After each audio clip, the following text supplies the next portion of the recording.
Hola jóvenes, hoy vamos a hablar acerca del gobierno provisional de Adolfo de la Huerta. Prácticamente cuando se da inicio al gobierno provisional de Adolfo de la Huerta para convocar a las elecciones después del asesinato de Venustiano Carranza, ya se puede marcar definitivamente el final de la Revolución Mexicana. Adolfo de la Huerta gobernó de mayo a noviembre de 1920. Les repito, esto se dio después del asesinato de Venustiano Carranza. ¿Por qué gobernó él y no Álvaro Obregón? Pues porque Álvaro Obregón quería tener una gestión de 4 años, no nada más un gobierno provisional, así que Adolfo de la Huerta era la mejor opción para este gobierno. Él representa al Partido Liberal Mexicano, prácticamente tenía dotes de artista, incluso cantaba, era bohemio, es uno de los políticos que se caracterizó por que en su momento cantó. Apoyó a Carranza en Sonora y luchó contra Victoriano Huerta para en un momento dado obligarlo a salir del país y dejar el poder. Aquí deben de tener mucho cuidado para no confundir a Victoriano Huerta con Adolfo de la Huerta. Fue gobernador provisional de Sonora, en su momento también, o mejor dicho, durante el gobierno de Venustiano Carranza fue nombrado secretario de Gobernación. Él empezó a demostrar que tenía habilidades como pacificador o conciliador y buen político, toda vez que él pacifica a los yaquis de Sonora. Los yaquis era un grupo, o bueno, son un grupo indígena de México, del norte de México, que han iniciado un reclamo por décadas sobre los terrenos de la zona yaqui. Ellos esperaban que Venustiano Carranza se los restituyera, es decir, se los regresara, y al no ver respuesta alguna, pues se amenazaban con una rebelión. Sin embargo, pues los logra pacificar este Adolfo de la Huerta. Cabe destacar que todavía sigue el problema de los yaquis en Sonora. ¿Cuáles eran los retos de Adolfo de la Huerta? Pues la Primera Guerra Mundial ya había finalizado. Recuerden que en 1918 finalizó la Primera Guerra Mundial, lo que implicaba que Estados Unidos ya había quedado como potencia económica, así que prácticamente también eso estaba generando ciertas desventajas a México. Ya se estaba dependiendo más de la economía norteamericana, aparte de que pues se venía ya una crisis a nivel mundial. Pago de la deuda externa suspendido. Esto había sido durante la Primera Guerra Mundial. Ya al finalizar, pues obviamente Estados Unidos tenía que reclamar su pago. Y todavía hubo amenazas de intervenciones extranjeras, concretamente de Estados Unidos.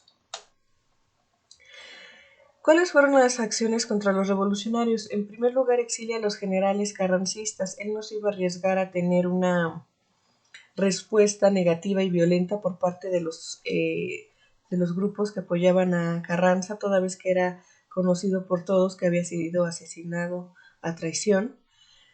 Manda fusilar a Jesús Guajardo. Jesús Guajardo fue el general que, bueno, fue el militar que en su momento coordinó la emboscada en contra de Emiliano Zapata, pero este señor, Jesús Guajardo, había seguido las instrucciones de Álvaro Obregón. Por eso, pues también lo consideró como un traidor a la patria y lo manda a fusilar. Y firma de los convenios de Sabinas. Es aquí donde ya prácticamente se empieza a dar la pacificación del país. Otorga concesiones a compañías petroleras de Estados Unidos, les empieza a dar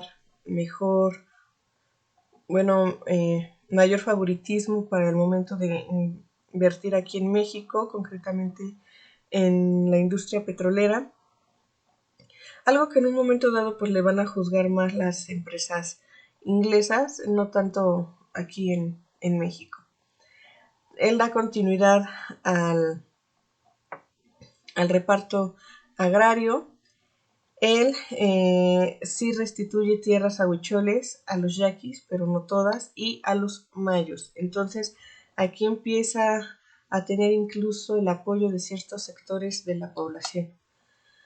Emite la ley de tierras ociosas, es decir, con esta ley prácticamente establece que tierra que no se esté trabajando, tierra que en un momento dado va a controlar el gobierno y la va a proporcionar a quienes se comprometan a trabajar las tierras. Apoya tanto al sector agrario que se crea el Partido Nacional Agrario, que era encabezado por campesinos, y crea el Departamento de Trabajo y Previsión Social. Prácticamente este departamento va a ser el antecedente de la Secretaría del Trabajo y Previsión Social. Él ya se estaba inclinando más al apoyo hacia trabajadores y campesinos. Prácticamente él sí estaba tratando de echar a andar lo que son las consignas del artículo 27 y 123 constitucional. Adolfo de la Huerta es conocido como el presidente de las manos limpias. Él no asesinó a nadie en esos meses que gobernó. No se le ha logrado demostrar algún tipo de acto de corrupción. Prácticamente todos dijeron que, o el consenso de los que han analizado el mandato de Adolfo de la Huerta, que pues fue un buen presidente en esos meses, tanto que incluso Álvaro Obregón lo manda llamar cuando él es presidente para que se lleve lo que es la Secretaría de Hacienda y Crédito Público. Sin embargo, tiene diferencias con Álvaro Obregón y lo vamos a ver más adelante. Y Adolfo de la Huerta intenta rebelarse al presidente Obregón, se le conoce como la sublevación de la huertista. Sin embargo, Obregón logra no tanto como apaciguarlo, sino como contener la rebelión. Adolfo de la Huerta se va a Estados Unidos, donde pues pone una escuela de canto, una escuela de teatro y demás. Se quiere alejar de la política mexicana, regresa a Ciudad de México una vez que Álvaro Obregón es asesinado y muere aquí en México en 1955. Les repito, Adolfo de la Huerta fue un buen presidente a juicio de muchos y eso es lo que le llevó a ser conocido como el presidente de las manos limpias, limpias de sangre y limpias de corrupción. Bien, una vez finalizada la explicación, por favor realiza la actividad de rúbrica así como la actividad de libro. Nos vemos pronto.